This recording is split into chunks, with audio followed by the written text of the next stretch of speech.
It was a quiet night. The road was almost empty. Only one car moved slowly through the dark.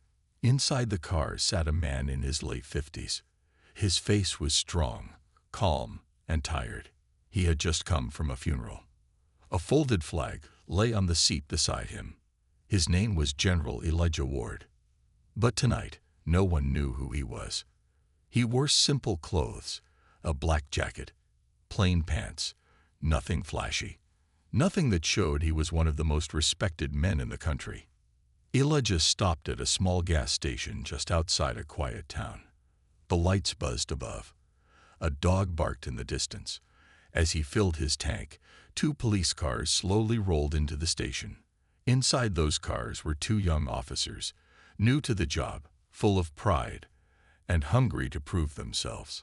They saw Elijah and didn't see a man in pain. They saw a black man standing alone at night. They didn't ask questions.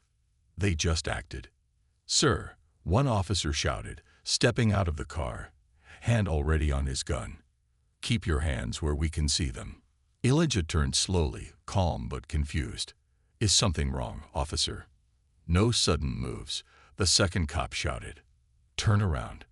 Hands on the car. Elijah's eyes narrowed, but he didn't argue. He had faced worse. Much worse. Quietly, he placed his hands on the cold metal of his car. One officer quickly grabbed his arms, twisted them back, and slapped cold handcuffs on his wrists. "You fit the description," the officer said, smirking. Suspicious activity reported nearby. Elijah didn't speak. He just stared straight ahead. They searched his pockets and pulled out his wallet. Inside was his military ID card. It had his name, his rank, his photo, his medals. The officers laughed. "Nice fake," one of them said. Then they opened his trunk. Inside, they found a folded American flag, a few old medals, and a photo of Elijah standing with the president. The officers didn't believe any of it. "Man thinks he's some kind of hero," one said, tossing the photo aside. Elijah finally spoke. His voice was calm, deep, and steady. "Every move you make right now will be remembered." One officer stepped forward. "Is that a threat?" "No," Elijah said, looking him straight in the eyes. "It's a warning." They shoved him into the back of the police car. Inside the station, the air was cold. The young officers kept mocking him, calling him sir with a laugh, like it was a joke. Elijah stayed silent. A few officers watched from their desks but said nothing. They didn't check his ID. They didn't ask for his name. They just saw his skin, his silence, and made a choice. An hour passed. Then Elijah looked up and said just one thing. "I want to make one phone call." The officers laughed. "To who?" "Your lawyer." "No," Elijah said. "To someone who will answer." They gave him the phone. He dialed a number from memory. It rang once, twice. Then someone answered. The voice on the other end froze when they heard Elijah speak. "It's me," Elijah said. There was a long pause. Then a whisper came through the phone. "Sir, is this real?" Elijah answered with only 2 words. "It's time."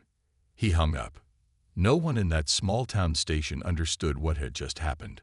But far away, in a quiet room filled with old war photos and maps, a retired 4-star general stood up from his chair. He didn't speak. He just picked up his phone and started dialing. One call to the Pentagon, one to Homeland Security, one to a special contact in the White House. And each time, he said the same words. "General Ward has been detained.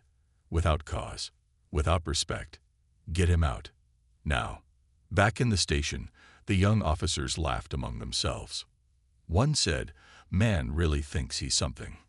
Another added, "This guy's just another liar." They had no idea.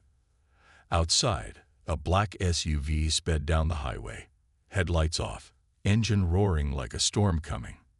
Inside the vehicle were men in suits, and they were not laughing. The cold steel of the handcuffs still pressed against General Elijah Ward's skin. He sat in a hard chair, his back straight, his face calm.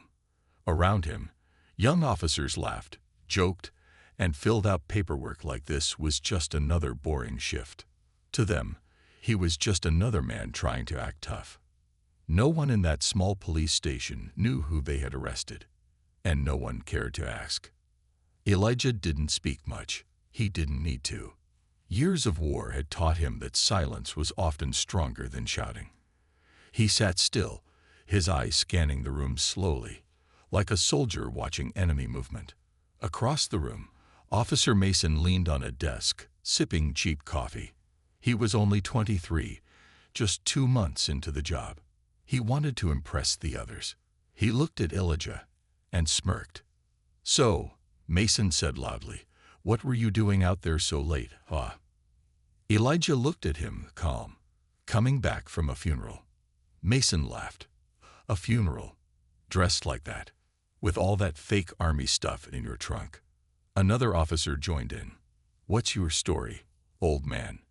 You some kind of actor? Playing dress-up?" Elijah didn't respond. He didn't need to defend himself. His medals had already spoken for him, but no one had listened. One officer finally glanced at his ID again. It says, General Elijah Ward, Army, retired. He paused, frowning. This card feels real. Mason rolled his eyes. Anyone with a good printer can make that. Look at him. He's probably lying to make himself sound important. Another added, besides, what kind of real general drives an old beat-up car and wears Walmart jeans? Laughter filled the room again. Elijah kept his gaze forward, but inside, a memory returned. Something from 20 years ago. He had once walked through enemy fire to save 5 wounded men. That day, soldiers had looked at him with respect. But tonight, these young cops only saw his skin. No medals, no rank, just a black man in cuffs. Suddenly, the phone at the front desk rang. An officer picked it up. "Hill County Police Department. How can I help?" The voice on the other end cut him off. Firm, cold, powerful. "This is Brigadier General Lawrence Ross. You have a man named Elijah Ward in custody. I want to speak to your chief. Now." The officer blinked. He's not here, sir. He's out of town." "Then listen carefully," the voice said. "You need to release that man immediately. You've made a mistake." The officer turned pale. "Wait, are you serious?" But before he could say more, the line went dead. A second later, another call came in. This time, it was the governor's office. Then the Department of Defense. Then the local news station, asking if the arrest of a retired black general was true. One officer stood frozen near the fax machine. A message printed slowly. He pulled it out, read it, and dropped it in shock. It was a confirmation letter, official. General Elijah Ward, awarded Silver Star, 2 Purple Hearts, Medal of Honor, Special Ops Commander. One officer whispered, "Oh my God, it's real." Mason stepped back. This can't be." But Elijah didn't say, "I told you so." He simply stood up, hands still cuffed, and said, "Are you ready to listen now?" Just then, flashing lights filled the parking lot outside. Black SUVs screeched to a stop. 4 men in suits stepped out. They weren't police. They weren't local. They were federal. One of them opened the station door and said loudly, "Stand down. Now." The room froze. An older officer whispered, "What is going on?" The lead agent walked straight to Elijah. "Sir, we apologize. We're here to take you home." Elijah looked at the young officers one last time. Not with anger, not even hate, just disappointment.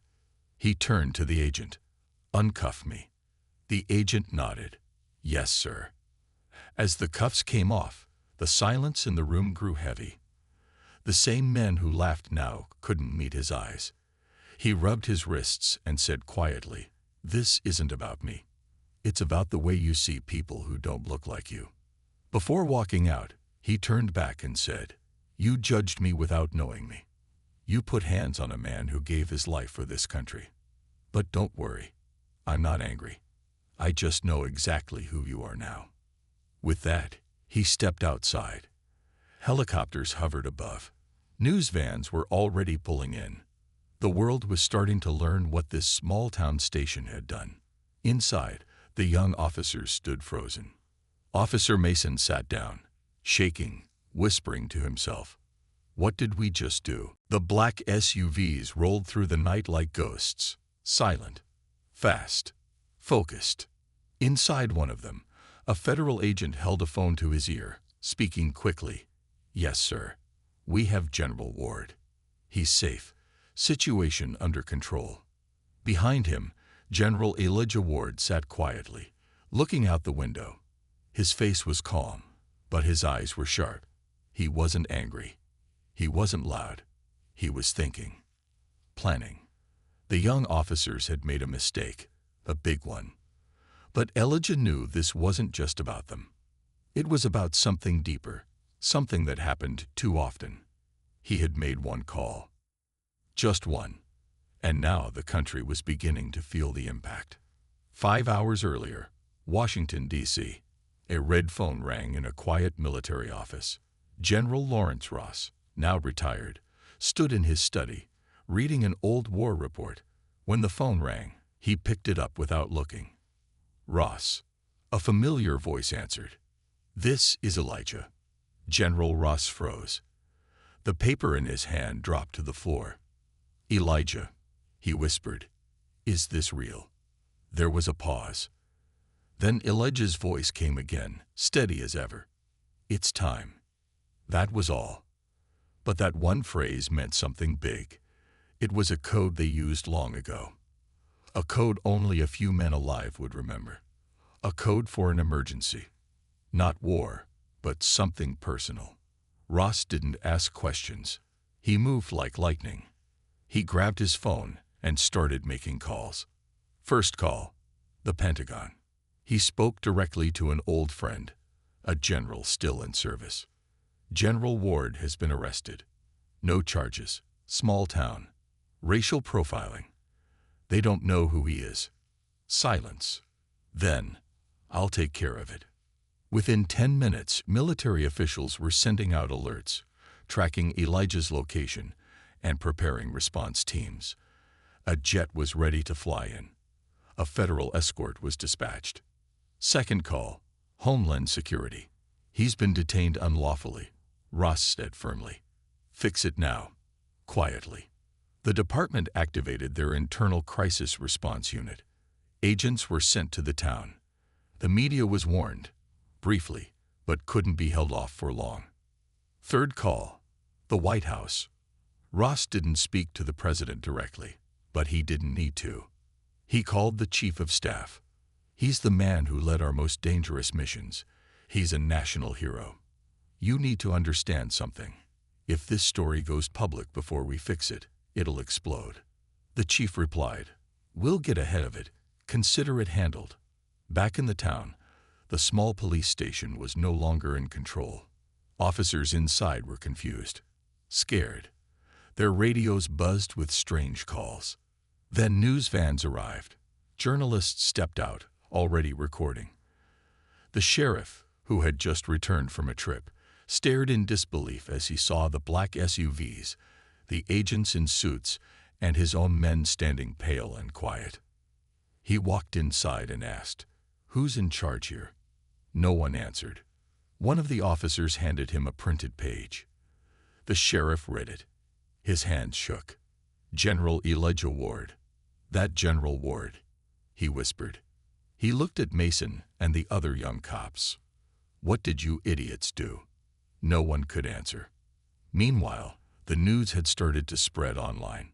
At first, it was just whispers. Black man wrongfully arrested.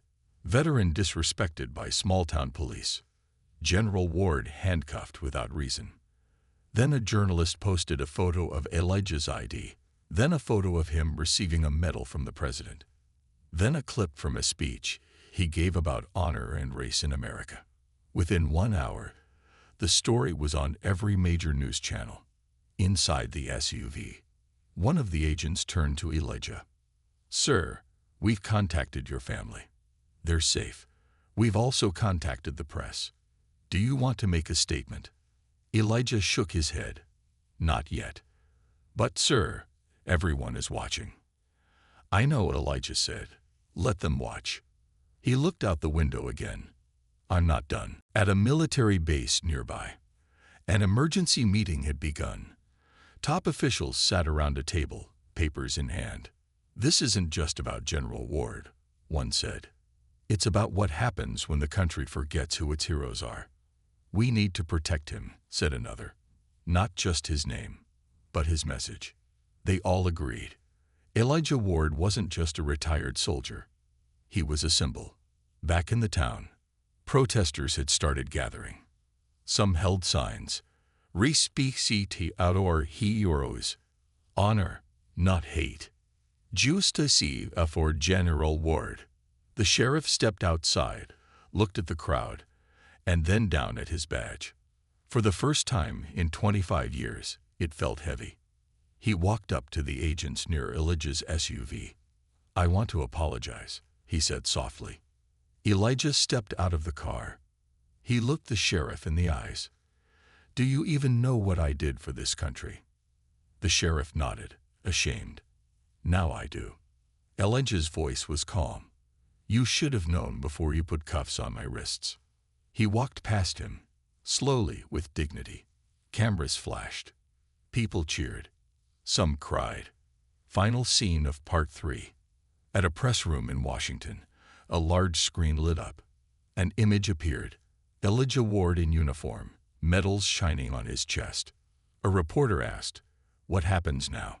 A general beside him answered, Now we let the world know who they messed with." The sun rose slowly over the quiet town. But this morning, it wasn't like before. People stood on sidewalks, holding their phones, talking in whispers.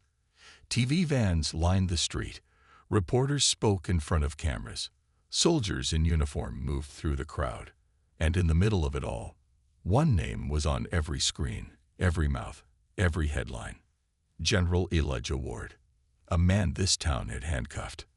A man this town had ignored. Now, the town couldn't ignore him even if it tried. Back at the police station, Officer Mason sat alone in the locker room. His head was down. The laughter from the night before was gone. He replayed it all in his mind. Elijah's calm voice, the medals, the phone call that had shaken the country. He whispered to himself, "How did we not see it?" Another officer walked in, holding a phone. "You better see this," he said, handing Mason the screen. On it played a video. A young soldier, years ago, running into enemy fire, carrying a wounded comrade on his back. Not once, not twice, but 4 times. That soldier was Elijah Ward. And below the video, the words, "The man they arrested. The man who saved lives." Meanwhile, at the town's cafe, old Mr. Jenkins, the owner, poured coffee for a group of regulars.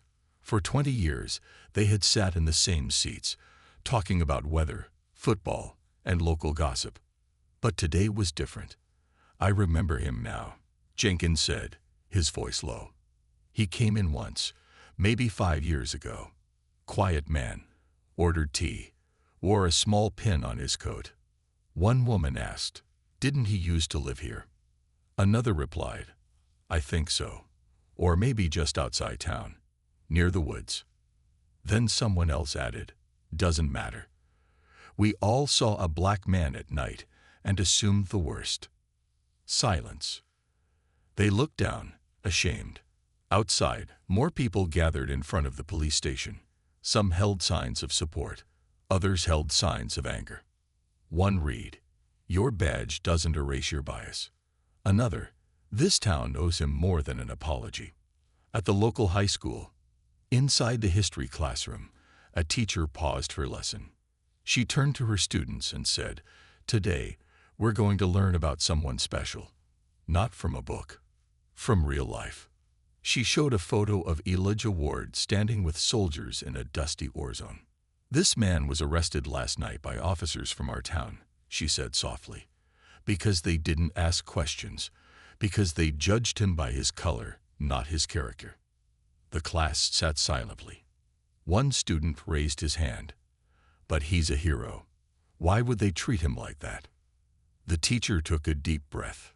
"Because sometimes people forget what a hero looks like when he's not in uniform." Outside Elijah's old house, the house sat at the edge of town.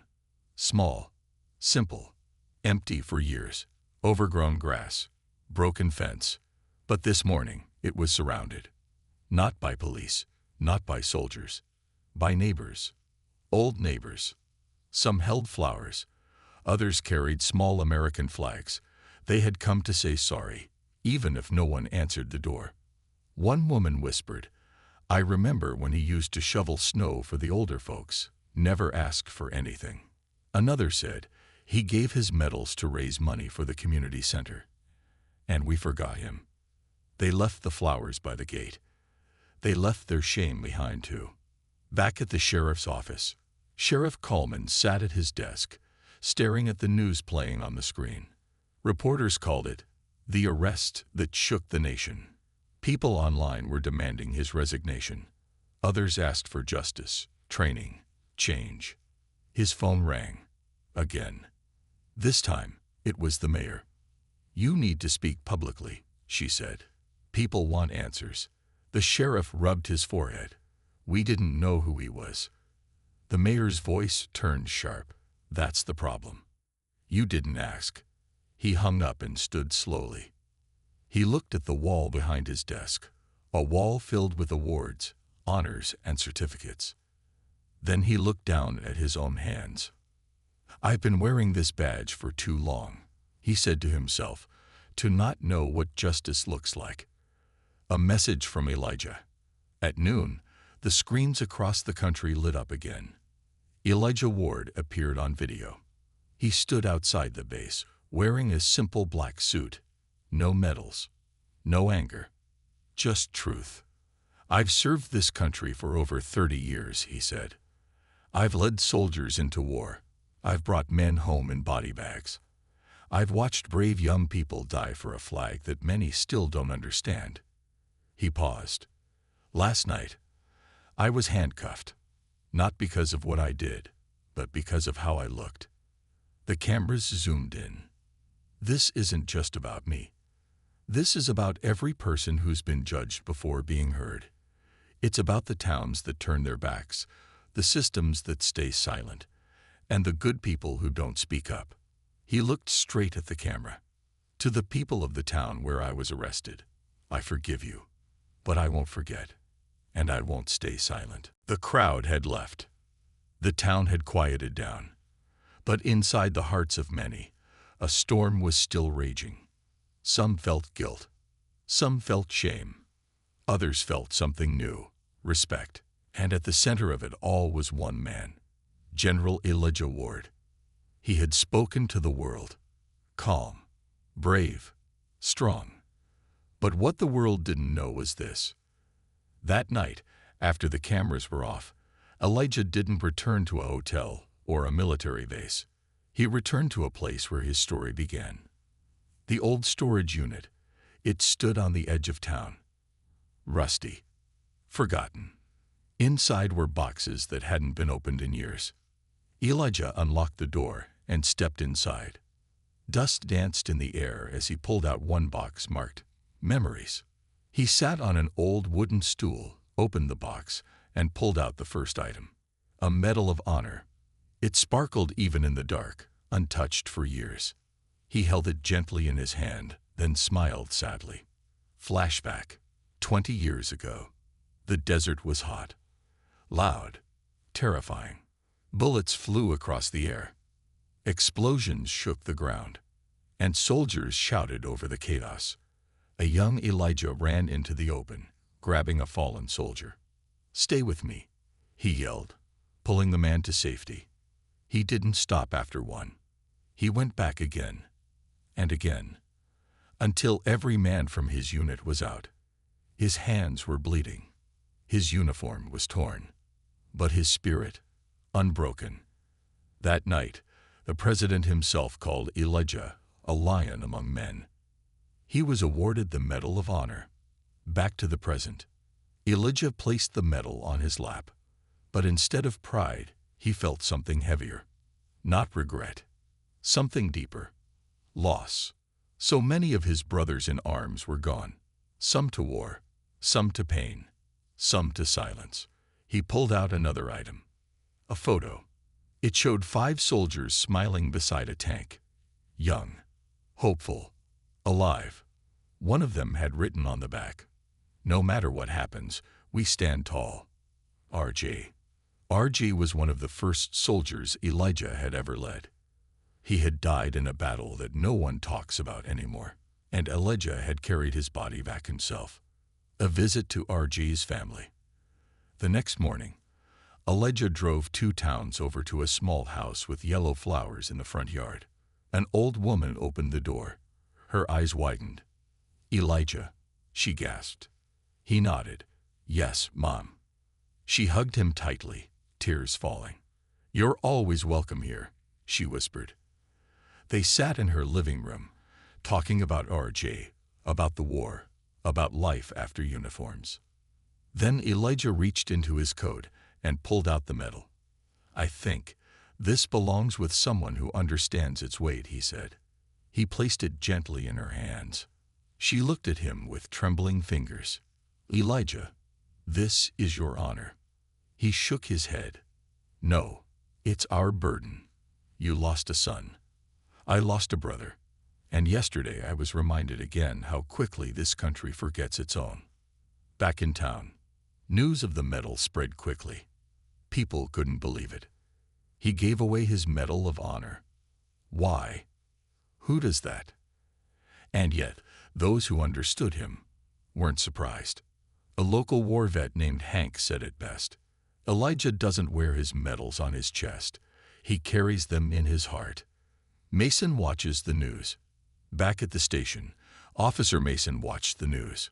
They were replaying the clip of Elijah giving away the medal, talking to RG's mom, speaking softly, speaking with soul.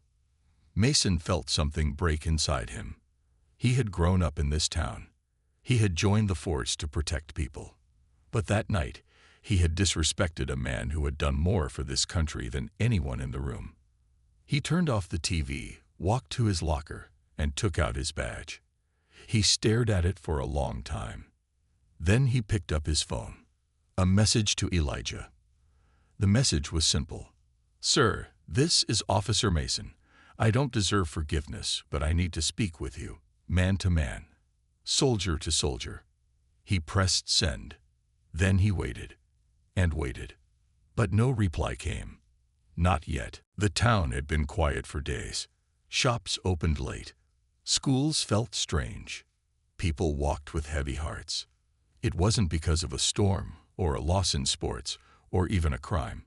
It was something deeper, something that lived inside the skin, behind the eyes, and between the lines of history.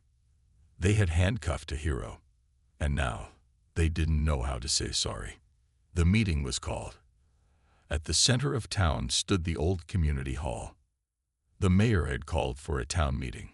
It hadn't happened in years. Chairs were set up. The stage was prepared. The lights were dim. By 6 p.m., every seat was full. Police officers, teachers, business owners, students, veterans, mothers with babies in their arms, elders with walking sticks. Everyone came. And yet, one seat stayed empty. Elijah's. He had been invited, but he hadn't replied. The mayor stepped onto the stage. Her voice was soft but clear. "We are gathered here not just to talk, but to listen, to learn, and to heal." The sheriff steps forward. Sheriff Coleman took a deep breath and walked up to the mic. He had worn this uniform for 30 years. But tonight, he felt smaller than ever. "I've always believed in law and order," he began. "But last week, I failed both." He looked at the crowd. "I didn't know who Elijah Ward was. I didn't care to ask. That night, I saw a black man and assumed he was a threat. Some gasped. Others nodded, eyes wet. I am sorry, not just because he's a general, not just because of the media, but because I forgot what justice looks like. He removed his hat, placed it on the podium, and said, "If he'll have it, I'd like to meet him, not as a sheriff, but as a man." Officer Mason takes the stage. Next was Mason. His hand shook. He was younger, less experienced, but that night had changed him. "I laughed when we arrested him," he admitted. "I thought it was funny. I thought I had power." He paused. "But when I saw the medal, when I saw his eyes, I felt ashamed." Mason looked out at the crowd. "I was trained to protect, but I let fear guide me. And fear is no excuse." Then he did something unexpected. He took off his badge, laid it on the table. "If General Ward forgives me, I'll earn it back. If not, I don't want it." An unexpected arrival. Just as the mayor returned to the microphone, the doors at the back opened. All heads turned. A tall figure entered. Calm steps, black coat, silver hair. It was Elijah Ward. People stood. Some gasped, some clapped, others simply watched in silence. Elijah walked down the aisle, slowly, with the weight of the past behind him. He didn't go to the stage. He walked straight to the front row and took the empty seat that had been waiting. The mayor looked at him and nodded. "Would you like to speak, sir?" she asked. Elijah stood. "Elijah speaks." He walked to the microphone. No papers, no speech, just truth. "I was born 3 streets from here," he said. "I learned to ride my bike in this town. I went to the local school. I sat where some of you are sitting." He looked across the room. "When I went to war, I didn't go as a black man. I went as a soldier. I fought beside white men, Latino men, women from every walk of life. We didn't see color in the dirt. We only saw each other." His voice got quieter. "When I came back, I hoped the country I served would see me the same way." He paused. "But last week, in the town I once called home, I was treated like a stranger, a danger, a shadow." He turned to Sheriff Coleman and Officer Mason. "I appreciate your words and your courage to say them in front of others." Then he said something no one expected. "I forgive you." The whole room went still. Then he added, "But forgiveness doesn't mean forgetting. It means holding each other accountable. It means asking better questions. And it means change." One by one, they stood. A teacher stood. "I promise to include your story in our classroom." Then a young woman. "I promise to speak up when I see someone judged unfairly." A shopkeeper. "I'll offer discounts for veterans, and not just the ones in uniform." Then a group of police officers stood together. "We promise better training and more listening." And soon, almost the whole room was standing, not clapping, not shouting, just standing, in quiet promise. A child walks forward. Then a small boy, maybe 10 years old, walked down the aisle. He held something in his hand. It was a crayon drawing of Elijah, wearing the cape. "You're my hero," the boy whispered, handing it to him. Elijah knelt, smiled, and said, "I'll try to live up to that." 3 days had passed since the town meeting. The story of General Elijah Ward and the wrongful arrest had gone from local news to national headlines. Talk shows, newspapers, military forums, even the White House was paying attention. Some were outraged, some were inspired, and some wanted to fix what had been broken for far too long. But none of them expected the call. Back at Elijah's home, Elijah stood by the window of his quiet home, looking out at the trees. His phone buzzed on the table. Unknown number. He almost ignored it, but something in his gut told him to answer. He picked it up. "This is General Ward. A deep, clear voice replied, "General, this is Secretary Daniels, calling on behalf of the President of the United States." Elijah's heart paused for a moment. "Yes, sir," he replied calmly. "We've been following your story," the man continued. "The President would like to speak with you." Elijah stayed silent for a second, then answered softly, "I'm listening." A direct line to the President. 5 minutes later, a new voice came through. Familiar, powerful. "Elijah," the President said, "thank you for taking this call." "Of course, Mr. President. I watched the footage. I read your military record. And I want to start by saying what should have been said a long time ago." A pause. "Thank you for your service, and I'm sorry for how this country treated you." Elijah didn't speak. He let the silence hold the truth. Then the President added, "This incident has shaken people, and I want to do more than just say words. I want your help." Elijah raised an eyebrow. "My help, sir?" "Yes. I want to appoint you as the head of a new task force, Justice for Veterans. It will focus on protecting those who protected us, in every town, every street, every state. A choice to make." Elijah sat down slowly. The words were heavy, important. He had never planned to go back into public life. He had walked away from speeches, cameras, awards.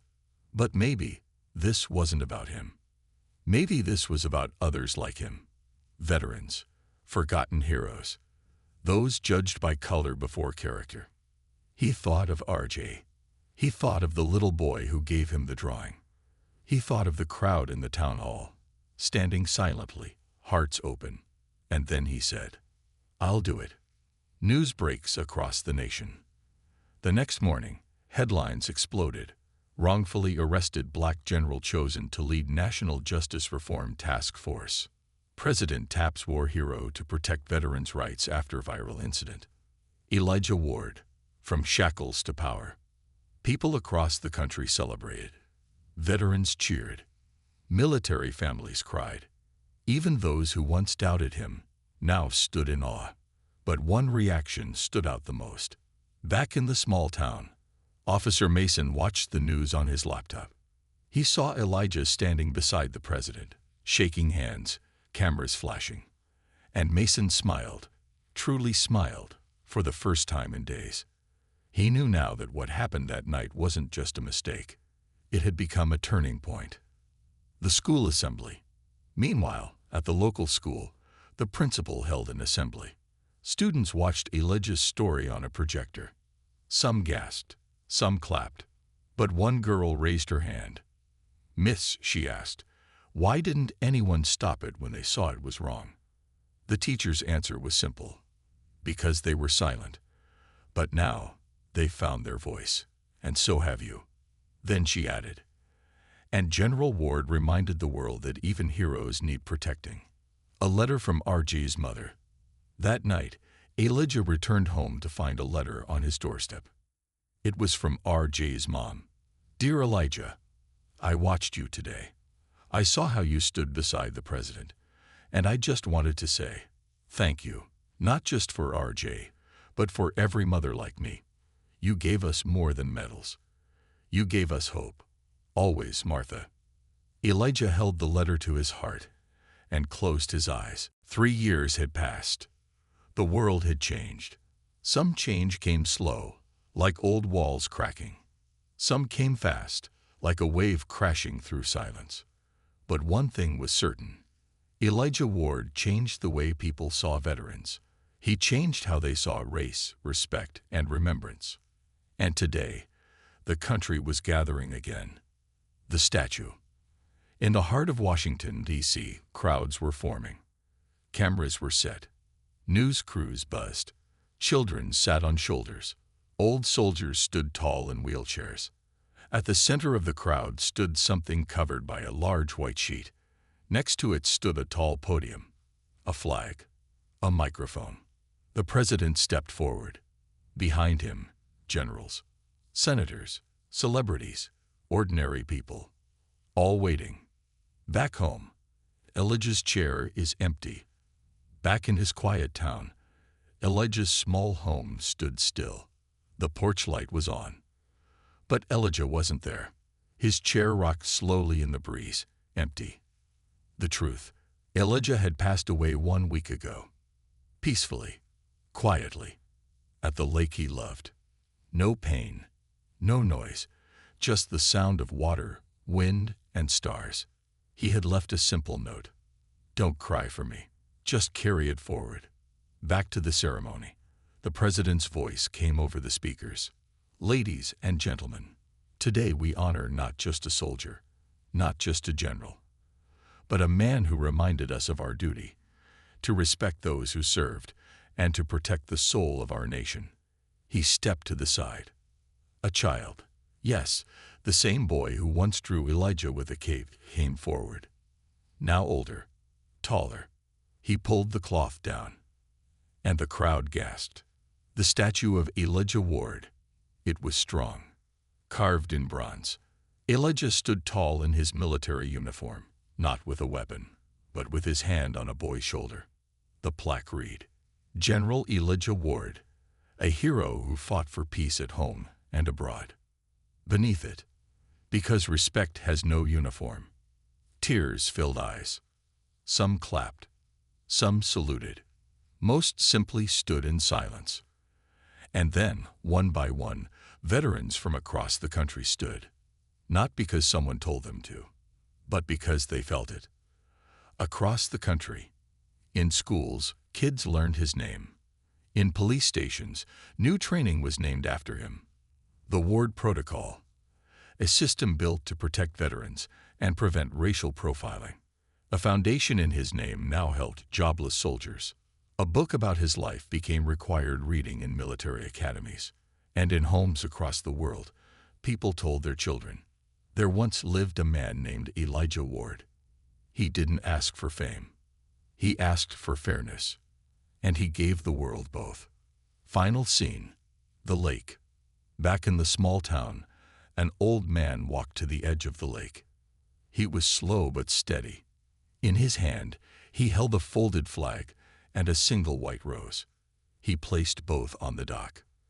Then whispered, You did it, Elijah. You made them see. And as the sun set over the still water, the wind carried Elijah's name, not as a memory, but as a promise.